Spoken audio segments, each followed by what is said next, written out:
வணக்கம். தெலுங்கு மொழியின் பெயர் எப்படி வந்ததுன்னு தேடிட்டு இருக்கீங்களா?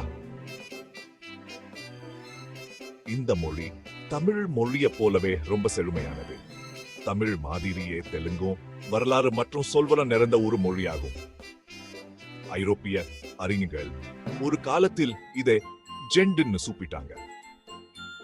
தமிழ்நாட்டின் வடக்கு பகுதியிலும் ஆந்திர பிரதேசத்திலும் பேசப்படும் இந்த மொழி பழமையானது மட்டுமல்லாமல் மிகவும் கவர்ச்சிகரமான மொழியுமாகும். வடக்கில் இருந்து வந்த மக்கள் இந்த மொழியை ஆந்திரன்னு சொன்னாங்க. ஆனா அதன் தோற்றத்தை ஆராய்ந்தா ரெண்டு சுவாரஸ்யமான கருத்துக்கள் கிடைக்கும். ஒரு கருத்து திரிலிங்கம் என்ன வார்த்தையில் இருந்து வந்ததாக கூறுது. இது 3 புனித கோயில்களுக்கு குறிக்குது. திரிலிங்கம், தெலுங்கம், இறுதியில் தெலுங்கு.